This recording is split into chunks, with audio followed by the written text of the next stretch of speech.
Shalom sahabat Bahana yang saya kasihi. Bersyukur sekali kembali kita bisa berjumpa dalam ruang karena Dia. Nah, kali ini saya kedatangan seorang narasumber, tamu saya yang saya percaya sangat spesial dan akan memberkati sahabat Bahana dimanapun. Saya percaya banyak di antara sahabat Bahana sudah mengenal atau setidaknya mengetahui beliau. Nanti sahabat Bahana akan bisa lebih mengenal lebih jauh saat saya berbincang-bincang dengan hambanya ini. Saya bersyukur sekali bisa bertemu dengan beliau pertama kali beberapa bulan setelah terjadinya gempa Jogja pada Mei 2006 waktu itu. Kebetulan hambanya ini datang ke Jogja mengadakan sebuah live concert dan saya diminta panitia untuk membantu dalam acara tersebut. Luar biasa waktu itu, meskipun Jogja masih dalam suasana duka, tetapi animo anak-anak Tuhan di Jogja luar biasa dan memenuhi hall di mana beliau ini mengadakan konsernya. Dan saya bersyukur sekali. Dan setelah itu beberapa kali sempat ketemu ketika beliau pelayanan di Jogja. Nah, siapakah beliau nanti akan saya panggil, saya sapa, dan tentunya sahabat Bahana juga sudah tahu. Paling tidak lewat album-album yang sudah dirilis, atau mungkin pelayanan-pelayanan yang mungkin sahabat Bahana pernah ikuti ketika beliau ini hadir di kota di mana sahabat Bahana tinggal. Saya yakin beliau ini cukup mobile, ya, cukup banyak sekali kegiatan pelayanan selain merilis album, tapi juga pelayanan langsung dari kota ke kota, dari daerah ke daerah yang ada di seluruh Indonesia ini, dan juga bahkan di bangsa-bangsa. Dan saya percaya sahabat Bahana kali ini sangat diberkati. Namun sebelum kita lanjutkan dalam perbincangan ini, jangan lupa sahabat Bahana tetap share, like, dan subscribe channel ini bagi yang belum subscribe, supaya nanti sahabat Bahana bisa mengikuti setiap tayangan yang ada di Bahana channel ini. Dan jangan lupa selalu aktifkan, nyalakan loncengnya untuk mendapatkan notifikasi setiap tayangan yang baru. Baik, tidak berlama-lama, segera saya sapa dan saya panggil hambanya. Shalom, Pastor Jeffrey Stefanus Chandra, atau yang saya panggil Pak Jeff. Ya, shalom sahabat Bahana dimanapun menyaksikan tayangan ini. Senang sekali bisa menjumpai Bapak Ibu Saudara, sekalipun lewat medsos ini atau lewat YouTube ini, tetapi saya percaya dimanapun kita berada, Tuhan pasti memberkati setiap kita. Amin. Sehat selalu ya Pak Jeff? Puji Tuhan, sehat. Puji Tuhan. Amin. Ya. Berharap nanti kita bisa ketemu kembali secara face to face, face to face. Ya, lama sekali. Jangan lewat layar begini. Iya, tapi saya senang selalu mengikuti pelayanan Pak Jeff lewat medsos, baik yang di IG ataupun yang di lain-lain juga. Iya, puji Tuhan. Nah, Pak Jeff, kita akan mulai ya perbincangan kali ini, obrolan santai saja. Ya.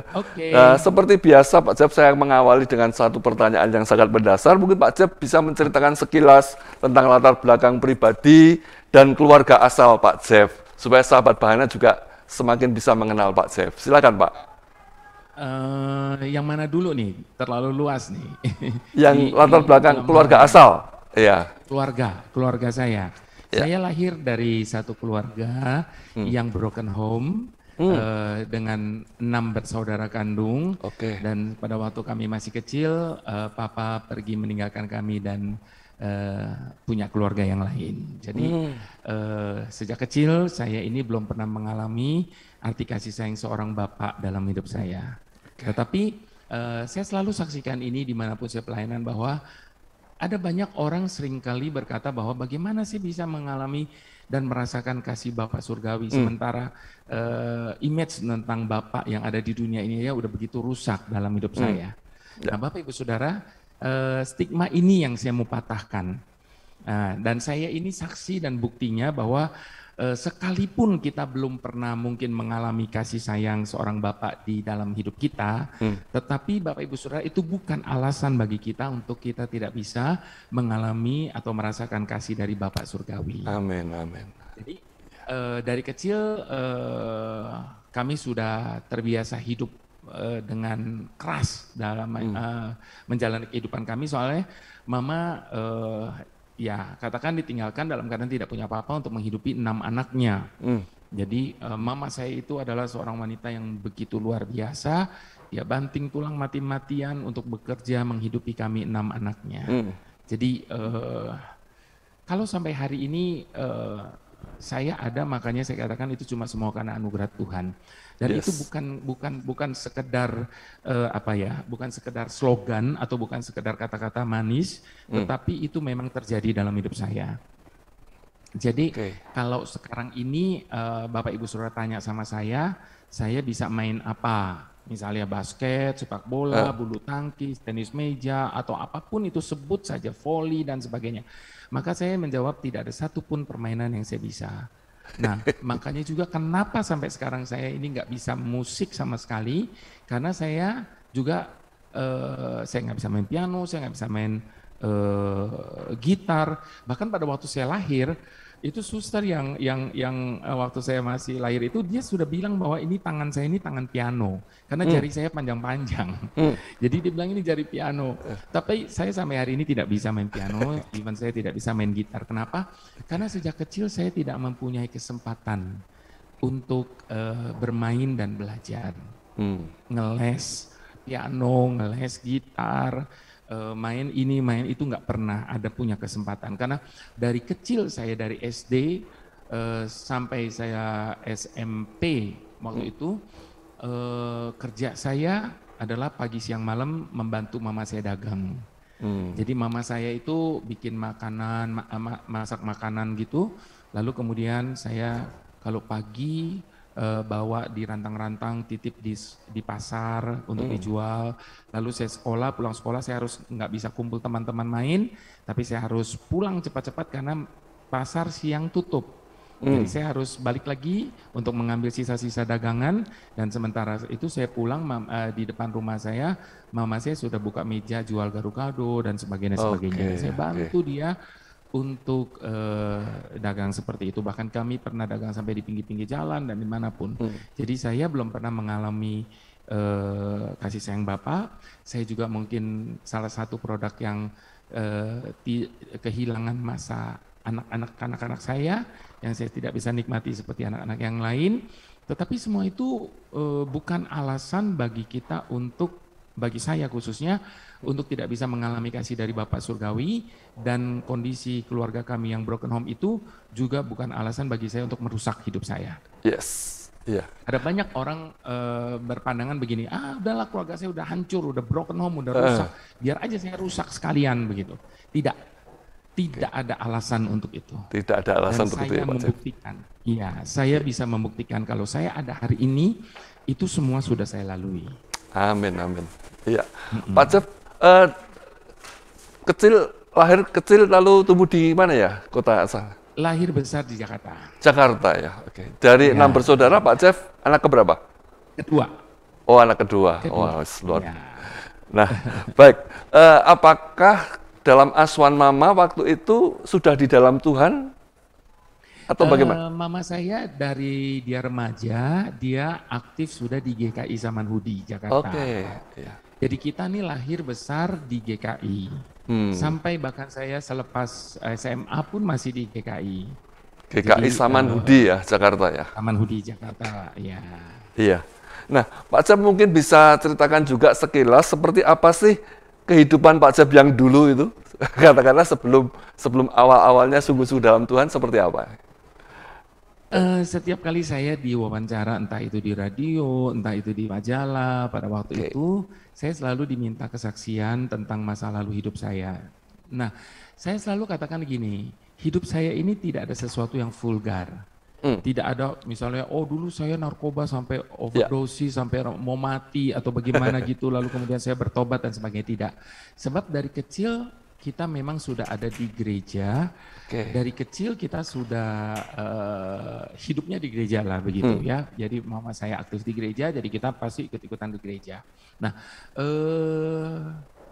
saya yakin bahwa itu yang terjadi dalam hidup kami karena Tuhan membuat pagar dalam hidup kami. Kenapa? Karena kalau mau ditanyakan untuk saya rusak itu besar sekali. Satu keluarga kami, saudara kandung mau berantakan, mau rusak, hidupnya hancur juga, kansnya besar sekali. Karena nggak ada papa dan mama nggak bisa perhatikan kita, bukan karena dia nggak sayang kita, tapi dia kan kerja mati-matian, dagang dan sebagainya. Jadi tentunya perhatian ke kitanya juga tidak penuh gitu. Jadi alasan kita untuk rusak itu sangat besar. Tetapi sampai hari ini, Bapak Ibu Saudara sahabat Bahana, saya mau saksikan bahwa 6 bersaudara kami ini tidak ada satupun sampai hari ini yang merokok. Wow, puji Tuhan. Jadi kalau merokok aja tidak, jadi nggak usah tanya yang lain-lainnya.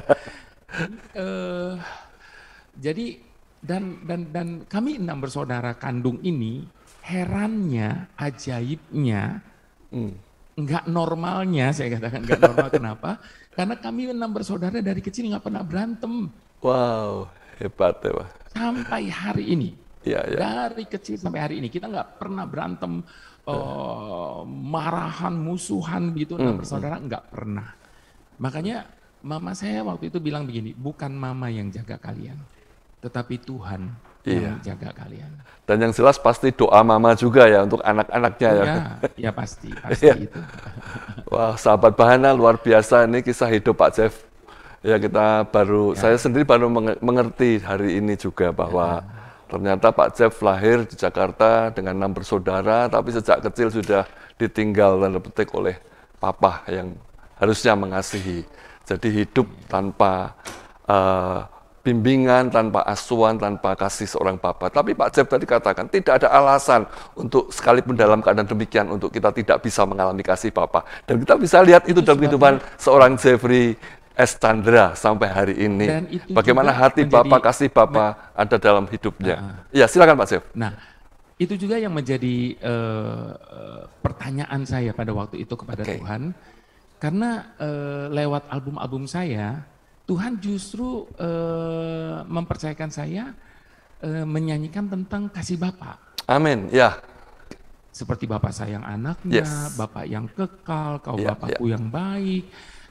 Begitu banyak lagu tentang kasih Bapa yang Tuhan percayakan di dalam album-album saya. Nah, pada waktu itu saya sempat tanya sama Tuhan, Tuhan, kan saya belum pernah mengalami arti kasih sayang seorang Bapa. Lalu bagaimana saya harus menginterpretasikan kasih Bapa lewat setiap pujian ini? Nah, justru disitulah Tuhan mau memakai hidup saya sebagai bukti bahwa seperti tadi saya katakan, sekalipun kita belum pernah mengalami kasih sayang seorang Bapa di dunia ini, tetapi itu bukan alasan. Jadi saya ini dijadikan sampel oleh Tuhan bahwa inilah produk. Nah, inilah produk yang tidak pernah mengalami kasih sayang Bapa, tapi bisa menikmati atau merasakan arti kasih sayang Bapa surgawi. Amin, amin. Ya. Baik Pak Jeff, sebelum nanti saya tanya lebih lanjut kaitan dengan pelayanan Pak Jeff selanjutnya. Tapi mungkin yang awal dulu saya tanyakan, kapan sih Pak Jeff pertama kali terjun dalam pelayanan musik rohani ini?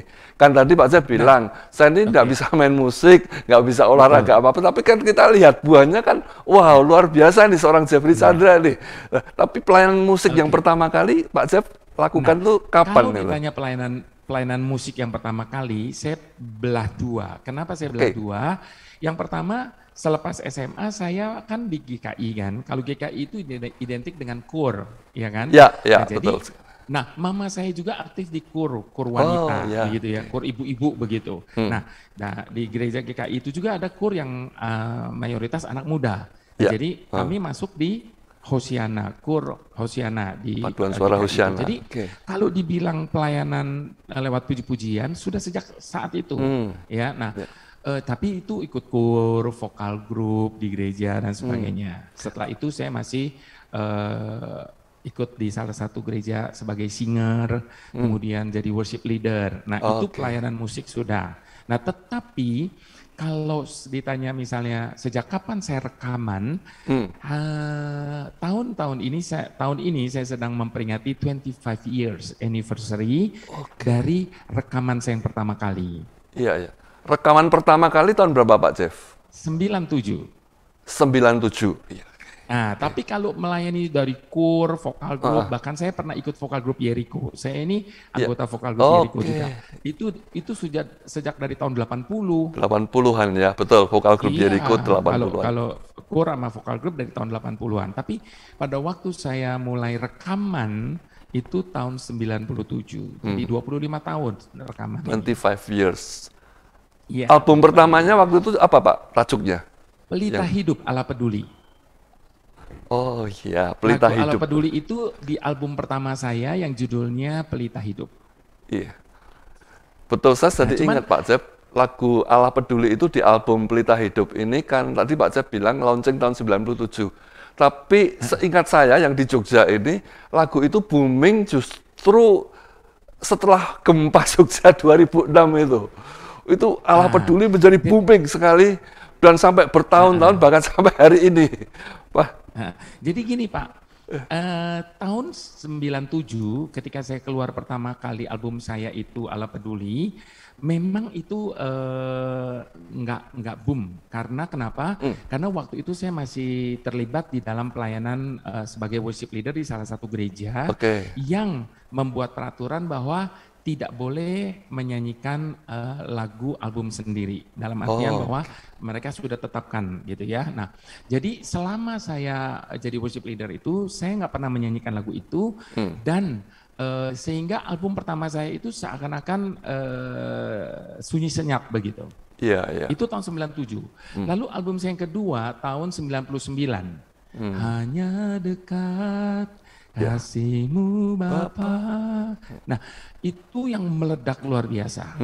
Jadi banyak orang mengira album pertama saya itu yang Kau Mengenal Hatiku, Intimate Worship ini. Padahal itu album kedua sebenarnya. Nah, setelah album saya yang Intimate Worship meledak, lalu kemudian Ala Peduli pun akhirnya jadi ikut meledak. Jadi Ala Peduli mungkin tahun 2000 baru mulai booming, betul sekali. Iya. Wow. Betul. Ya. Kalau sebenarnya darah seni vokal ini atau olah suara ini yang Pak Jeff miliki ini asalnya dari mana? Karena dia bilang kalau dilihat dari background nggak ada semua, ini kemampuan musikal nggak ada, tapi faktanya kan Pak Jeff dikenal sebagai sosok yang luar biasa dalam pelayanan pujian, yang worship seperti itu. Oke Pak. Tadi saya udah kesaksian tentang keluarga dan saya yakin semua sahabat Bahana harus mengakui bahwa dengan background keluarga itu sebuah anugerah buat saya. Nah sekarang saya mau berbicara tentang anugerah di dalam pelayanan saya ini. Kalau ditanya darah seni dari mana, nggak ada dua-duanya. Orang tua saya, mama papa saya itu sama sekali tidak. Ya kalau mama ikut kur ya oke lah, maksudnya namanya aktif di gereja ya ikut kur. Tetapi kalau musik semuanya nggak ada satupun mama papa saya itu main musik dan sebagainya nggak ada. Jadi sebenarnya kalau dibilang darah seni mengalir dari orang tua nggak ada sama sekali. Nggak ada ya, oke. Dan pada kesempatan ini pun saya harus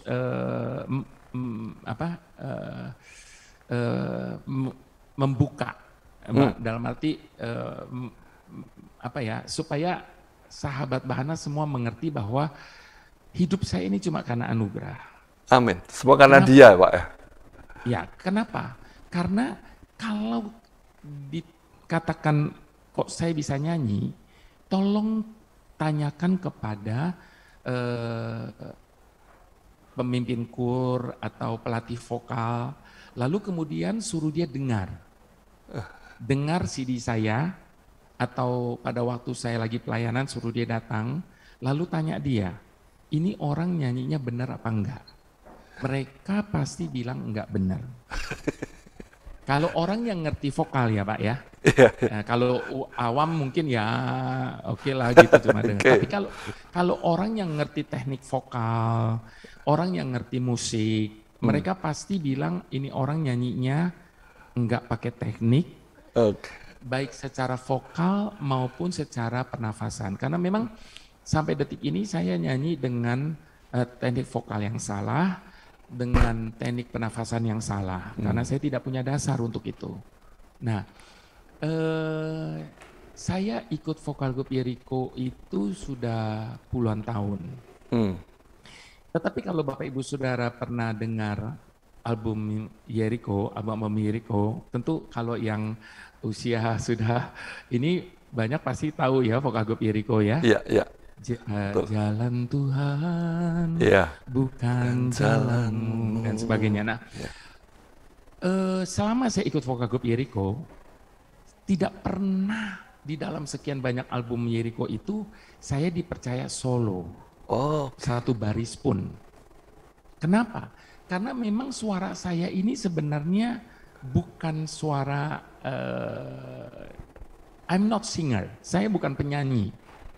Ya kalau vokal grup rame-rame ya oke lah ya. Kalau namanya nyanyi keroyokan kan nggak terlalu kedengaran kan. Nah, tapi kalau solo itu di vokal grup Yeriko pun saya nggak pernah dikasih sebaris pun. Jangankan satu lagu, jangankan satu bait, satu baris pun saya nggak pernah ada suara saya di album Yeriko yang tampil secara solo. Nah, jadi memang kalau orang yang ngerti musik, yang ngerti vokal, bahwa suara saya ini sebenarnya bukan suara solois. Nah, kalau sampai hari ini 25 tahun saya sudah ada berkecimpung di dalam dunia rekaman dengan total 63 CD. 63 CD, oke. Sahabat Bahana mau bilang apa? Kalau bukan karena anugerah Tuhan. Semua karena anugerah Tuhan. Anugerah. 25 tahun bulan apa Pak Jeff? Nanti, tepatnya. Itu menjelang akhir 97, mungkin masih sampai tahun depan pertengahan lah. Tahun depan 2022 ya, Pak? Iya. Baik. Nah, Pak Jeff terkait dengan apa yang tadi barusan Pak Jeff sampaikan, saya jadi ingat juga ketika Pak Jeff pelayanan di sebuah gereja di Jogja, waktu itu saya juga hadir, Pak Jeff pernah menyampaikan statement yang menarik seperti ini, ya, saya ini bukan penyanyi. Jadi saudara-saudara jangan salah, saya ini bukan penyanyi, melainkan lebih tepat kalau dikatakan saya ini sebagai seorang penyembah. Nah, mungkin Pak Jeff bisa dijelaskan lebih lanjut tentang statement ini. Ya. Oke. Gini, harus ada pengertian bahwa penyanyi sama pemuji atau penyembah itu berbeda. Yes. Kenapa? Sebab kalau penyanyi itu dituntut untuk perfect. Ya, kita lihat di ajang-ajang pencarian bakat. Suara udah bagus gitu, tetap aja eliminasi. Karena untuk menjadi seorang penyanyi itu persyaratannya banyak. Harus tekniknya benar dan semua-muanya dan sebagainya. Nah, sementara untuk menjadi pemuji atau penyembah itu tidak dibutuhkan persyaratan. Ini menarik. Makanya tidak ada satu orang pun yang boleh bilang begini, saya nggak bisa memuji Tuhan karena suara saya jelek, saya nggak bisa nyanyi. Itu cuma tipu daya iblis supaya kita itu nggak memuji Tuhan. Yes, that's right. Jadi kalau memuji dan menyembah Tuhan itu nggak diperlukan teknik, nggak diperlukan kualitas. Bukan berarti juga sembarangan, tapi gini, kalau Tuhan mau mendengar suara yang indah, nggak ada satu orang pun di bumi ini yang memenuhi persyaratan. Kita semua disuruh diam, dia suruh malaikat aja menyembah dia. Iya. Nah, kenapa Tuhan dikatakan Tuhan bertata di atas pujian? Dia hadir artinya. Pada waktu kita memuji dan menyembah dia, dia hadir. Kenapa dia hadir? Dia senang. Kalau dia nggak suka, dia nggak hadir. Iya. Iya kan? Kita kalau diundang ke pernikahan, kalau kita suka kita datang, kalau kita nggak suka kita nggak mau datang. Nah, tanda Tuhan suka pada waktu kita memuji dan menyembah Tuhan, dia hadir. Nah, jadi Tuhan tidak menuntut kualitas. Tetapi kalau kita punya kualitas tentu lebih indah dong. Ya kan? Bukan berarti bahwa nggak perlu kualitas, enggak, bukan. Tetapi jangan sampai orang-orang yang tidak mempunyai kapasitas untuk sebagai penyanyi itu menjadikan dia merasa rendah diri, sehingga dia merasa tidak layak, tidak bisa untuk memuji dan menyembah Tuhan. Wow. Tuhan tidak melihat keindahan suara, tetapi pada waktu kita memuji dan menyembah Tuhan, Tuhan melihat apa? Hati. Hati, betul. Hati. Tuhan nggak nuntut kualitas suara, tapi Tuhan lihat hati kita pada waktu kita memuji dan menyembah Tuhan. Mau suara kita meleot-meleot, mau suara kita bagaimanapun, tapi kalau kita memuji Tuhan dengan hati kita, itu dupa yang harum di dalam hadirat Tuhan. Yes. Jadi sahabat Bahana, dengar baik, jangan pernah merasa bahwa saya ini nggak layak untuk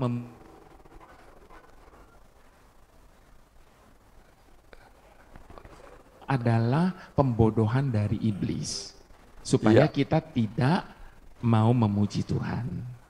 Wow. Nah, jadi beda sekali antara penyanyi sama pemuji dan penyembah Tuhan. Wow. Sahabat Bahana, apa yang dibagikan Pak Jeff, saya rasa ini sangat memberkati kita semua. Di samping kesaksian beliau, tapi juga ada satu kebenaran yang disampaikan.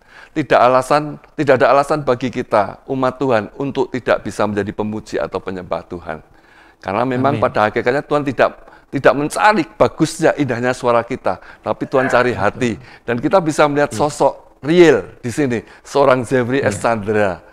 Dari latar belakang keluarga yang broken, tapi Tuhan begitu angkat dan Tuhan pakai menjadi seorang worshiper yang Tuhan pakai luar biasa di negeri ini dan menjadi berkat bagi begitu banyak orang, begitu banyak gereja, begitu banyak umat Tuhan, bahkan sampai di bangsa-bangsa. Ini menarik sekali. Saya mau tambahin, Pak. Iya. Saya mau tambahin kesaksian. Silakan, Pak. Bukti ya bahwa Tuhan tidak mencari kualitas. Begini. Pada waktu album kedua saya yang hanya dekat kasih-Mu Bapa, seandainya ada di antara sahabat Bahana yang masih punya itu kaset, bawa kaset itu kepada pemimpin kur atau pelatih vokal, suruh dia dengar. Pak, itu di dalam album saya yang Intimate Worship yang album itu, suara saya itu banyak yang nggak pitch. Suara saya itu banyak goyangnya. Bayangkan loh Bapak Ibu Saudara. Nah, pada waktu itu Tuhan memang mengatur sedemikian rupa sehingga album itu memang rilis dalam kondisi seperti itu. Jadi pada waktu itu produser saya ngomong gini sama saya, Jeffrey, sebagai produser sebenarnya saya punya hak untuk meminta kamu mengulang beberapa bagian yang masih belum pas. Tapi setelah saya pikir-pikir, setelah saya doakan gini, udahlah nggak apa-apa lah. Dia bilang, soalnya nanti kalau diulang nanti feel-nya nggak dapat lagi, dia bilang. Nah, sebagai orang normal Pak, harusnya saya ngomong gini dong, jangan dong nanti saya diketawain orang, betul enggak Pak? Iya kan? Iya. Tapi pada waktu itu dengan enteng saya ngomong gini, ya terserah kamu kalau mau keluarin ya keluarin aja. Dan itu memang Tuhan betul buat sekali, iya persis. Kenapa? Karena begitu album itu diedarkan, itu meledaknya nggak karu-karuan. Itu betul-betul meledak nggak karu-karuan. Nah, lewat album itu, saya sempat tanya lagi sama Tuhan gini, Tuhan, kok bisa ya? Kok bisa seperti begini albumnya sampai meledak begini? Dalam waktu cuma beberapa minggu sudah repeat itu di pabrik. Jadi benar-benar meledak sekali itu album.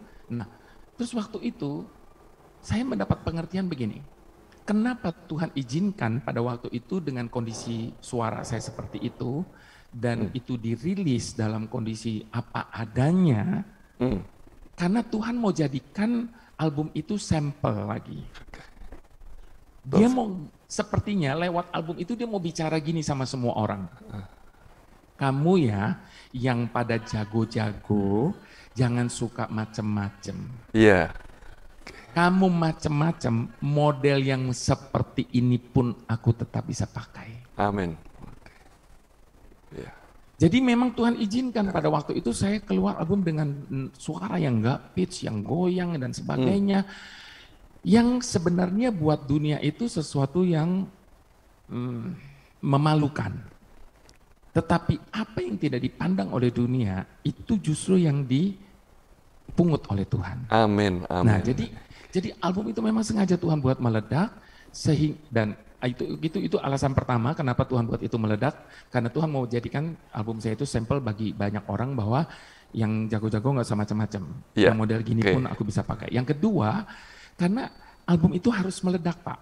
Kenapa nggak? Kalau album itu nggak meledak lagi, udah album pertama saya nggak meledak, album kedua saya nggak meledak, nggak ada lagi album yang ketiga dong, Pak. Tapi rencana Tuhan nggak bisa gagal. Amin. Jadi dengan album kedua meledak, sampai 25 tahun ini saya masih ada. Wow. Kalau tidak, sudah selesai saya di album kedua. Itu Tuhan. Dan saya percaya itu Tuhan punya cara kerja yang unik, yang di luar perkiraan Pak Jeff dan perkiraan banyak orang.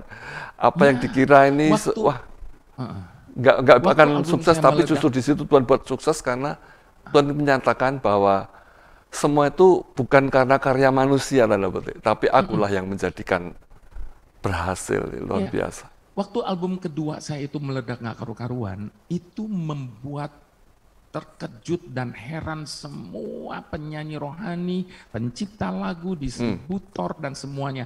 Mereka kaget, kok bisa? Ya kalau Tuhan ya bisa. Kalau Tuhan yang buat bisa.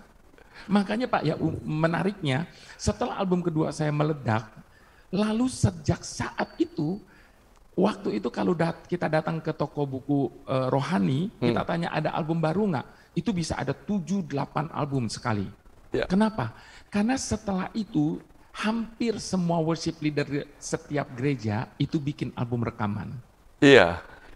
Kenapa? Karena mungkin mereka berpikir gini, kalau dia bisa, yang kayak begini aja bisa, berarti gue bisa dong gitu. Dia pikir gitu kan. Jadi semua pada bikin album. Tapi kalau bukan karena Tuhan, ya nggak bisa. Betul, betul sekali. Semua, aku ini kan karena Tuhan bikin saya itu jadi alatnya, sampelnya, gitu. Nah tapi kalau bukan karena Tuhan ya nggak bisa, gitu. Akhirnya hilang semua itu juga. Bahkan sampai distributornya pada bangkrut semua karena tidak jalan semua CD mereka. Even suara mereka jauh lebih baik daripada saya. Saya bersyukur karena saya termasuk yang selalu mengoleksi dan mengikuti album-album Pak Jeff. Iya. Nah, tadi Pak Jeff sampaikan sudah lebih kurang ada 67 album ya, CD ya yang sudah dirilis 63. Ya. Iya. Oke. 63 nah, CD. Di antara semua album ini yang menurut Pak Jeff selain album yang kedua tadi hanya dekat Allah saja, yang meledak yang album mana saja nih? Yang booming di pasar? Yang setelah itu meledaknya itu Semua Baik. Baik, oke, Semua Baik. Tahun 2001 banyak sih kan, ada Aku Tak Akan Menyerah, Arti Kehadiranmu tahun 2000, lalu kemudian banyak lah sebelum itu, tapi yang Semua Baik 2003 pun itu meledak luar booming biasa. Sekali itu ya. Iya itu 2003. Iya, wow. Lalu kalau Pak Jeff kan udah ada begitu banyak nih lagu yang dinyanyikan lalu dialbumkan seperti itu ya, dan banyak juga yang hits seperti itu. Tapi bagi Pak Jeff pribadi, lagu mana saja atau lagu apa yang dirasa punya kesan paling mendalam, paling spesial, paling berarti bagi Pak Jeff sendiri di antara sekian lagu yang sudah dinyanyikan dan dialbumkan itu? Gini, lepas dari narsis ya Pak ya. Iya, oke. Sampai hari ini, saya ini tiap hari cuma mendengar album saya sendiri. Saya mengoleksi banyak album teman-teman yang lain, tetapi yang saya dengar di mobil maupun di rumah setiap hari itu adalah album saya sendiri. Kenapa? Karena itu adalah remanya saya. Kalau Pak Haryono tanya, lagu mana yang paling, nggak ada yang paling buat saya. Semua lagu itu sama, karena kenapa? Setiap kali saya bikin album, semua lagu yang masuk di dalam album saya, mesti itu jadi rema dulu buat saya. Iya. Nah baru kemudian masuk. Jadi mau lagu yang boom ataupun lagu yang enggak, ya gini, enggak semua lagu itu, kenapa lagu bisa boom? Karena lagu itu bisa dinyanyikan di jemaat. Yeah. Dan orang gampang membawakannya. Dan nggak semua lagu yang tipenya seperti itu. Tapi bukan berarti lagu yang lainnya nggak bagus. Gitu.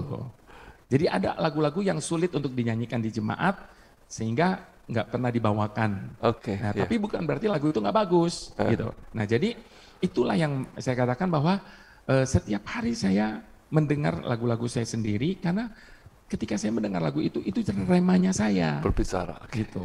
Iya. Udah ada di dalam diri saya. Jadi menyatu ya dengan diri sendiri ya, Pak Jeff. Yang paling ini sulit saya menjawabnya karena semuanya bagi saya lagu-lagu itu bagus gitu. Oke, jadi semua lagu memang sudah menyatu dengan Pak Jeff, jadi memang nggak ada yang mana yang paling gitu. Iya. Saya pernah mendengar satu lagu Pak Jeff dan dinyanyikan sampai hari ini sangat membekas bagi saya, lagu Mulia itu ya. Mulia, mulia. Itu saya dengar dari Pak Jeff itu. Dan itu wah, lagu ini sangat powerful, sangat agung. Terlepas dari semua lagu-lagu juga oke. Saya terjemahkan dengan bahasa saya sendiri. Oke.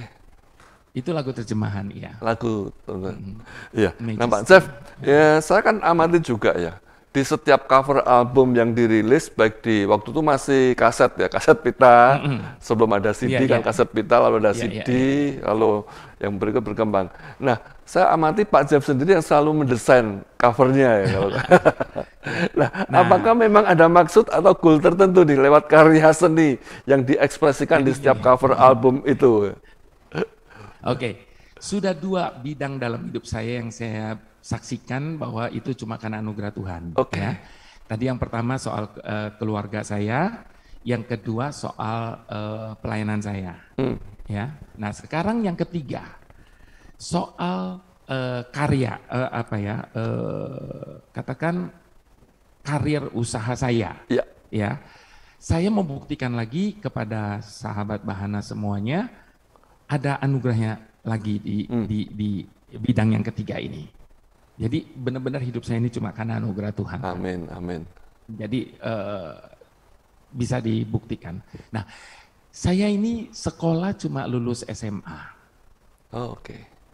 Cuma sampai SMA, saya nggak pernah kuliah. Kenapa saya nggak pernah kuliah? Dari kecil, saya sebenarnya cita-cita saya itu jadi arsitek. Nah, saya sempat waktu itu saya cuma bisa ikut daftar di universitas negeri. Kan saya daftar di ITB, Gajah Mada, Gama, terus pokoknya UI dan sebagainya begitu. Nah, pada waktu itu kan kansnya kecil sekali. Ya. Kenapa saya daftar di negeri? Karena mama saya tidak mampu untuk membiayakan saya masuk ke universitas swasta. Karena mahal sekali. Bandingannya antara 50.000 sama 1 juta. Itu kan mahal jauh sekali, jadi nggak bisa. Nah,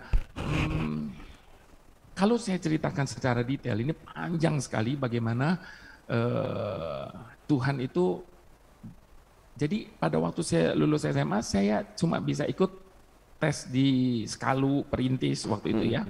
Nah, cuman saya ikut sampai 5 kali. Gagal terus 5 kali. Jadi begitu pertama ikut gagal. Antara mau ikut tahun depannya, salah satu majelis di gereja saya itu punya percetakan. Nah, dia bilang, Jeffrey, daripada kamu nganggur setahun, kerja aja di percetakan saya, ngisi waktu. Akhirnya saya kerja. Menjelang ini saya berhenti. Terus ikut lagi, nggak dapat lagi. Dia suruh kerja lagi sampai 5 tahun. Nah, pada waktu yang kelima itu saya nggak dapat, itu saya nangis. Saya masuk ke kamar mandi, begitu melihat hasilnya nggak ada, saya masuk kamar mandi, saya mencerit di hadapan Tuhan, saya bilang, Tuhan tidak adil. Tuhan kan tahu saya mau sekolah, tapi orang tua saya nggak bisa biayain saya. Padahal kan kalau Tuhan mau sekolah, masukin saya kan itu gampang sekali. mulutnya protes tapi imannya tetap kenceng, Pak. Bilang kalau Tuhan mau masukin gampang sekali kan itu iman. Nah, wah udah keluar unek-unek saya semua. Setelah reda, saya bikin deal sama Tuhan. Tuhan, tahun depan saya coba sekali lagi. Kalau dalam perjalanan hidup saya, memang Tuhan tidak merancangkan saya masuk ke university, ya sudah. Tapi kalau Tuhan rancangkan saya masuk ke university, tahun depan Tuhan harus masukin saya. Karena udah 6 tahun Pak, teman-teman saya udah mau diwisuda, saya baru masuk, masa? Pelajarannya juga udah beda kan, nggak bisa lagi kan? Iya. Akhirnya udah, saya sungguh-sungguh tuh Pak waktu itu, doa puasa, belajar, ikut bimbingan tes dan sebagainya. Begitu, jadi di setiap menanti setiap tahun itu, jadi saya balik lagi ke percetakan itu. Nah terus udah begitu yang ke-6 nggak dapet, saya udah nggak galau, saya nggak nangis, saya nggak protes, saya cuma bilang gini, oke Tuhan, berarti saya tidak melewati universitas. Saya kerja. Dan ternyata Pak, kita ini seringkali nggak bisa, jalanmu tak terselami. Ternyata sekolah saya itu bukan di universitas. Sekolah saya di percetakan. Yes. Itu sekolahnya saya nggak ngerti. Nah, begitu saya memutuskan untuk tidak lagi membayangkan untuk masuk ke sekolah, saya mulai fokus kepada percetakan. Sejak saat itu jadilah saya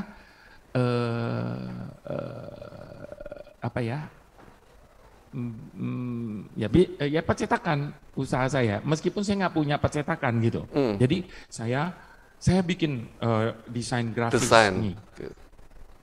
Desain grafis. Nah, lalu kemudian saya bawa ke klien oke, terus saya pergi ke tempat kertas, beli kertas, angkat sendiri, bawa ke percetakan, bikin film, bawa lagi ke percetakan, nanti udah selesai saya antar ke mereka dan sebagainya. Jadi itu usaha saya waktu itu. Wah. Nah jadi setelah itu saya bikin desain cover. Klien saya salah satunya itu Maranatha Record, Pak. Oh iya. Karena Bapak tanya kenapa saya bikin cover. Nah klien saya salah satunya itu Maranatha Record. Nah itu juga menjadi jalan.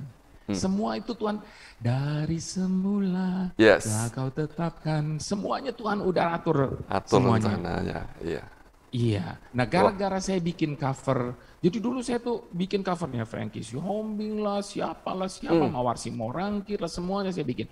Nah, satu kali pada waktu saya bawa desain ke Maranatha, terus dia bilang, Pak Widyo tuh yang punya Maranatha, Pak Widyo, betul sekali. Dia bilang, Jeffrey kamu rekaman dong.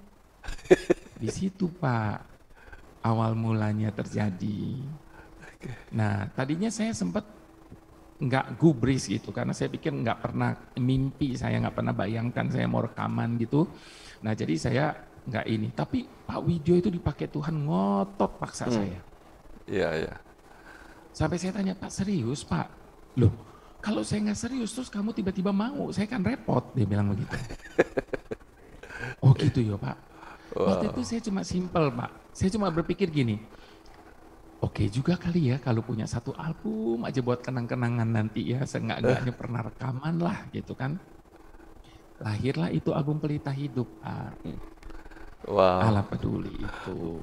Luar biasa Pak Jeff.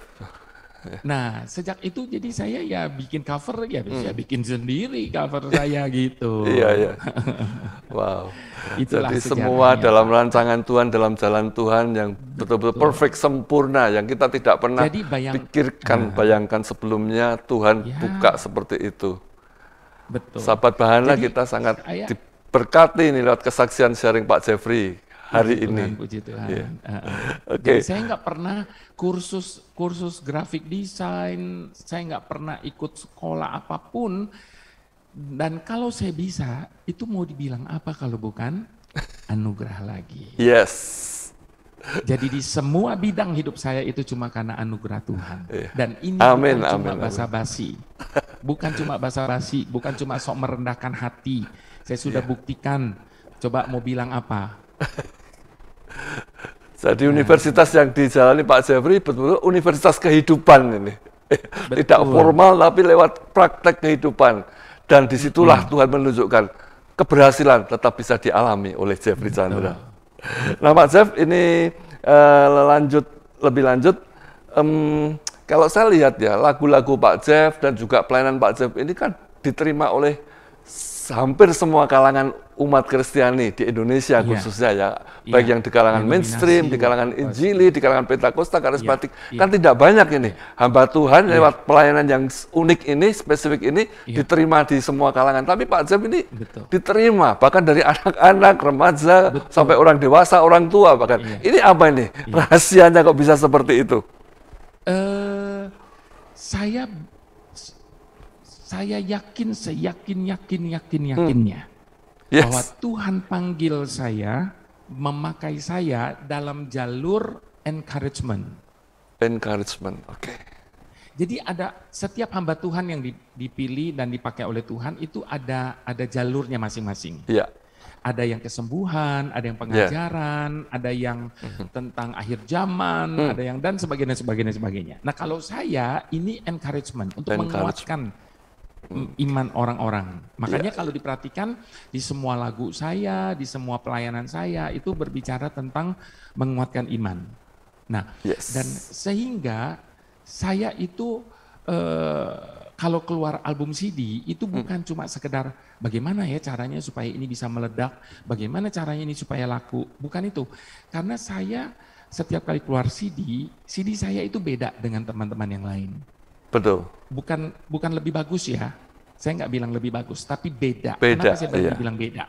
Sebab gini, kalau album-album teman-teman yang lain itu kan habis lagu berhenti, habis lagu berhenti, habis lagu berhenti. Kalau saya nggak ada berhentinya. Karena di antara setiap lagu itu ada narasi. Narasi, Nah, jadi orang-orang bilang kekuatan album saya yang pertama itu justru di narasi-narasinya itu. Jadi bersambung gitu ini. Nah, sehingga pada waktu saya keluar album, itu saya berpikir bagaimana caranya supaya ini bisa masuk dan berbicara kepada setiap orang yang mendengarnya. Nah, jadi semuanya saya bikin jadi seperti kayak renungan. Sehingga semuanya tenang, teduh begitu. Nah, kondisi ini bisa diterima oleh saudara-saudara dari Katolik sampai ke karismatik. Semua kalangan. Karena album saya semuanya tenang gitu, nggak ada hingar-bingarnya, nggak ada ininya dan sebagainya. Jadi mereka bisa terima. Bahkan Pak, saya pernah mendapatkan anugerah, saya bisa mengadakan live worship di dalam katedral. Wow. Nah itu nggak pernah terjadi dalam sejarah. Ada pendeta luar masuk. Jadi itu terjadinya di Bali. Di Bali, di Denpasar itu kalau kita di depannya mall apa? Discovery Mall. Itu di depan Discovery Mall ada satu katedral di situ. Nah, satu kali saya ditelepon oleh seorang yang bilang dia Katolik karismatik. Nah, setiap kali saya pelayanan di Denpasar, mereka selalu datang. Dan mereka diberkati, sehingga mereka rencana mau mengundang saya untuk komunitas mereka. Nah, tapi mereka bilang, tapi gereja kami itu nggak punya chapel, nggak punya ruang serbaguna. Sebab kalau Katolik karismatik biasa di ruang serbaguna atau yang disebut chapel itu. Nah, tapi karena di gereja kami tidak ada ruang serbaguna atau chapel, jadi kalau kami bikin acara pakai panggung Pak di pelataran parkir, karena pelataran parkirnya besar di sekeliling dari gereja itu. Oh ya kalau biasanya seperti itu oke aja, seperti itu nggak apa-apa saya ikutin. 1 minggu sebelum acara mereka telepon saya, mereka bilang, Pak waktu kami lagi persiapan ditanya, kali ini kalian undang siapa? Terus mereka bilang undang Jeffrey S. Chandra. Terus dibilang gini, pakai aja di dalam. Bingung dong mereka, kaget. Karena selama ini nggak pernah boleh pakai ruang dalam situ kan, ruang ibadah itu. Nah, singkat cerita, akhirnya untuk pertama kali saya masuk katedral. Masuk katedral. Wow. Dan tahun berikutnya saya diundang sekali lagi, artinya bahwa mereka bisa terima. Kalau nggak boleh balik lagi. Jadi itulah anugerah lagi, anugerah terus hidup saya, Pak. Amin. Jadi saya amin. bisa dari Katolik sampai ke karismatik, semua saya masuk semuanya. Iya. Sahabat Bahana, saya percaya lewat sharing Pak Jeffrey, kali ini kita sungguh-sungguh bisa melihat satu bukti lagi karya Tuhan yang luar biasa. Amin. Bagaimana seorang Jeffrey Chandra yang lahir dibesarkan dari keluarga broken home, tapi sampai hari ini bisa menjadi blessing, berkat bagi begitu banyak umat Tuhan di negeri ini.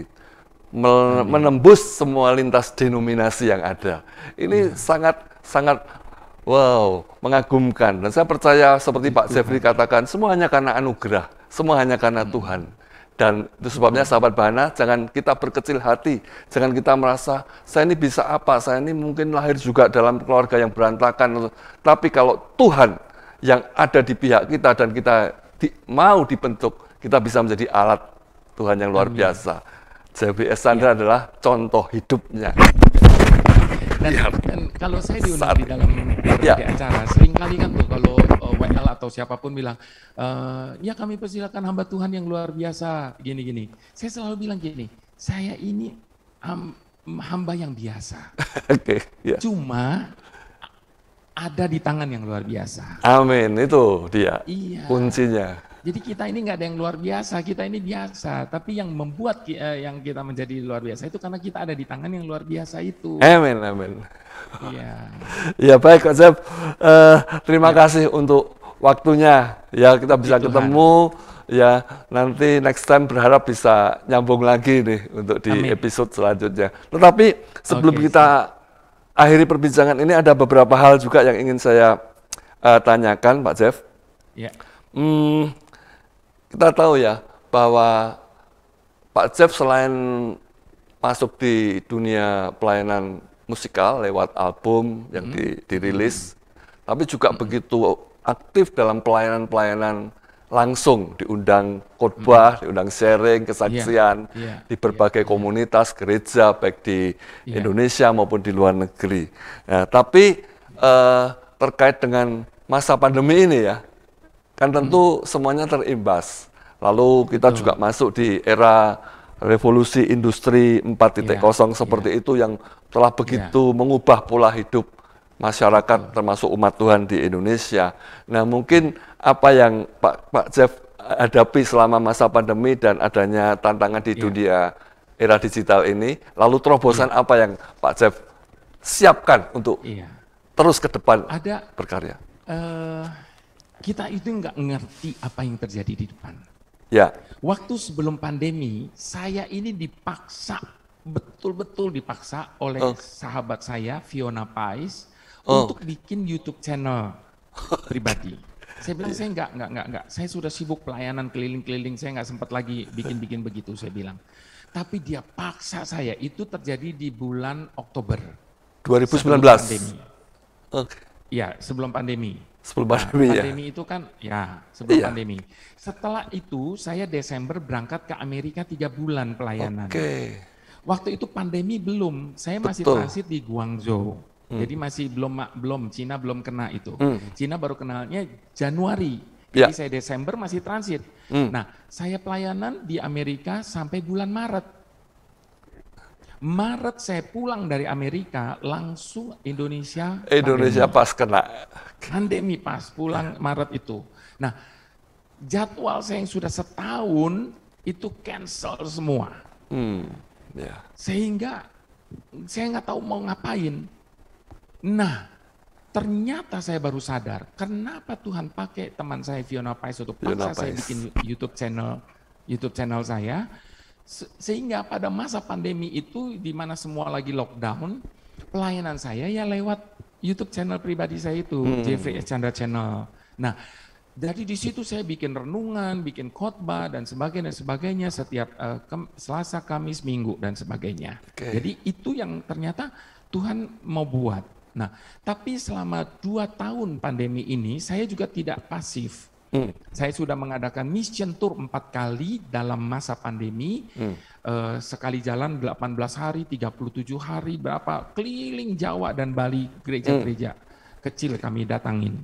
Sengaja memang kami berkomitmen karena kita bawa mobil dari Jakarta dan ini inisiatif kita, jadi kita mau masuknya di gereja-gereja kecil.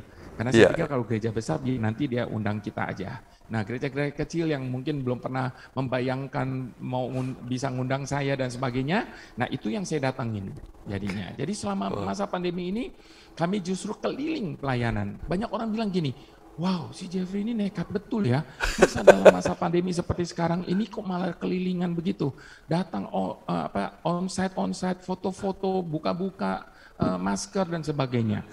Ya gimana ya kalau orang foto, Pak buka dong maskernya, nanti nggak kelihatan mukanya. Ya udah buka gitu. Tapi puji Tuhan selama 4 mission tour, kami semuanya terjaga dengan begitu aman sampai hari ini. Amin. Tidak ada kami yang kena COVID sama sekali. Puji Tuhan. Ya, jadi rupanya Tuhan juga sudah persiapkan. Saya berikutnya ya tentu maintain dari YouTube channel Jeffrey Echanda Channel ini. Jadi sekali lagi Tuhan juga sudah persiapkan sebelum pandemi datang, Pak Jeff sudah dibuka jalan untuk channel ini. Iya. Lewat Fiona Pais tadi ya. Bahwa ada pandemi seperti ini. Wah benar. Nah sekarang apa sih yang menjadi harapan, kerinduan Pak Jeff untuk masa-masa yang akan datang ini? Setelah nanti pandemi bisa diatasi, nah mungkin Pak Jeff ada sesuatu langkah-langkah apa yang mau dilakukan? Saya untuk diri saya tidak punya. Tapi kerinduan saya cuma satu. Saya ingin menghimbau semua jemaat Tuhan untuk kembali on-site.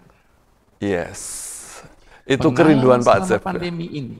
Nah, pengalaman selama pandemi ini menjadikan ada banyak orang menjadi malas ke gereja.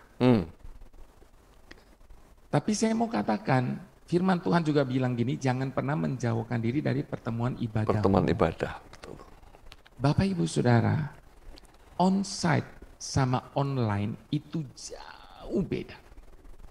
Ya. Kalau kita datang on-site, kita bisa mengalami atmosfer hadirat Tuhan yang luar biasa, kita bisa menyembah bersama-sama, kita bisa menikmati hal-hal yang luar biasa di gereja.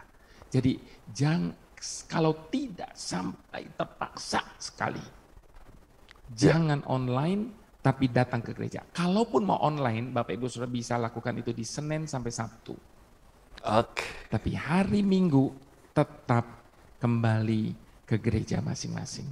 On-site ya. Sebab itu kerinduan yang sangat luar biasa, sahabat Bahana, dari seorang Jeffrey Echanda untuk kita umat Tuhan. Ya, tetap upayakan untuk bisa on-site. Usahakan sebisa-bisanya. Sebab kalau kita online, kita nggak punya, maaf kata ya, kita kalau ibadah pakai online gini, kita bisa sambil makan kacang, bisa sambil minum, bisa sambil goler-goler, bisa diranjang tiduran dan sebagainya. Tidak ada kekusukan lagi ya. Nah, di mana respect kita sama Tuhan?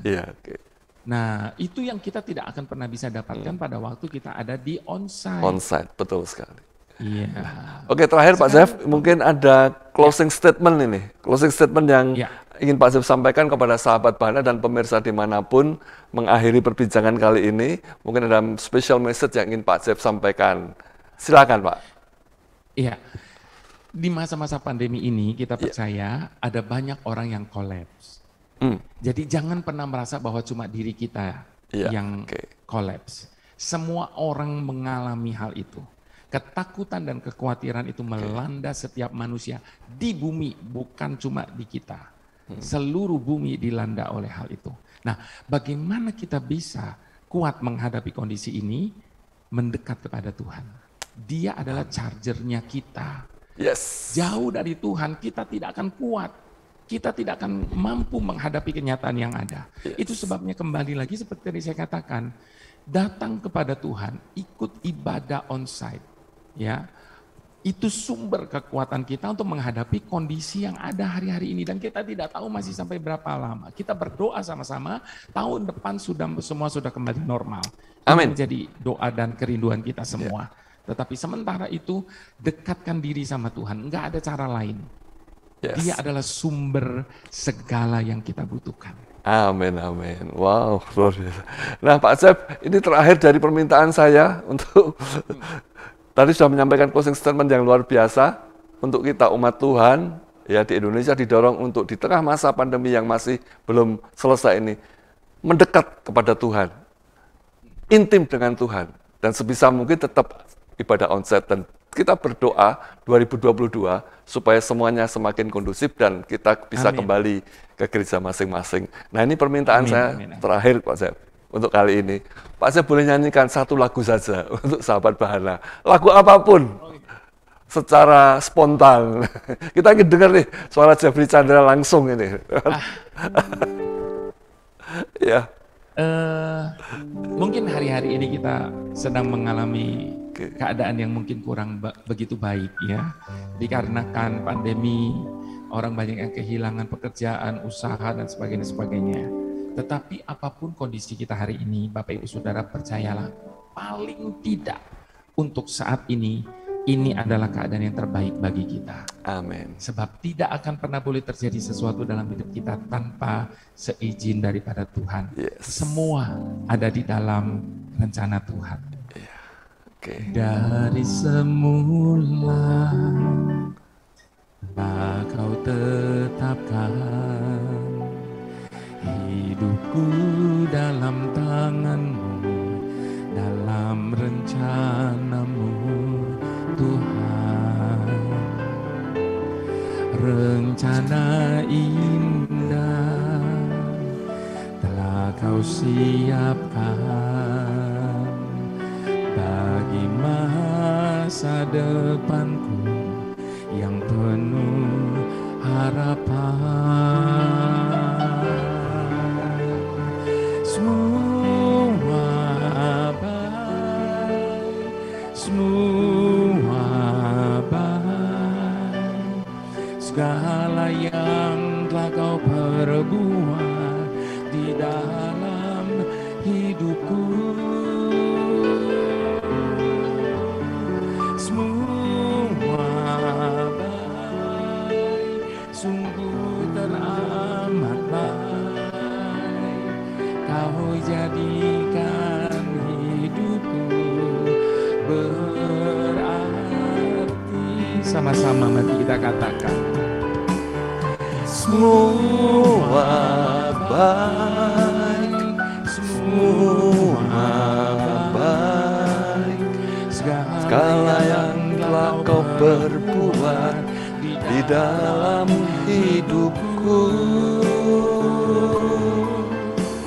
Semua baik, sungguh teramat baik. Kau jadikan hidupku berarti. Biarlah apapun keadaan kita hari ini, kita tetap dapat bersyukur dan berkata semua yang Tuhan buat itu baik. Amin. Terima kasih Pak Zef untuk sharing, untuk waktu dan untuk segala yang sudah dibagikan melalui program Karnadia ini. Dan saya percaya ini akan menjadi berkat bagi umat Tuhan dimanapun yang menyaksikannya. Dan saya terus doakan Pak Zef, terus dipakai Tuhan di hari-hari ke depan. Amin. Sesuai dengan anugerah Tuhan untuk semakin lagi menjadi blessing for many people dimanapun. Tuhan Yesus memberkati. Sekali lagi terima kasih. Mungkin Pak Zef bisa berikan salam penutup untuk sahabat Bahana. Iya, baik. Tetap sehat, ikuti prokes, dan jangan lupa offline. Iya, on-site ibadah. Tuhan memberkati semuanya. Shalom. Sampai Shalom, shalom. Terima kasih Pak Zef.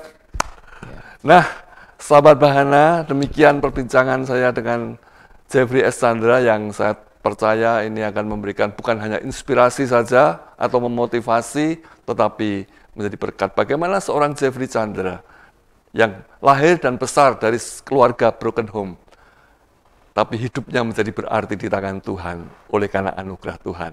Dan kita, siapapun kita pun pasti bisa juga dibentuk, diubah Tuhan dan dipakainya sesuai dengan kehendak dan rencananya. Baik, tetap semangat, salam sehat selalu, terus jaga prokes karena pandemi masih ada di sekitar kita. Kiranya Tuhan Yesus memberkati dan menguatkan, menyertai kita sampai Maranatha Dia datang kembali. Dan sampai berjumpa di program selanjutnya. Shalom.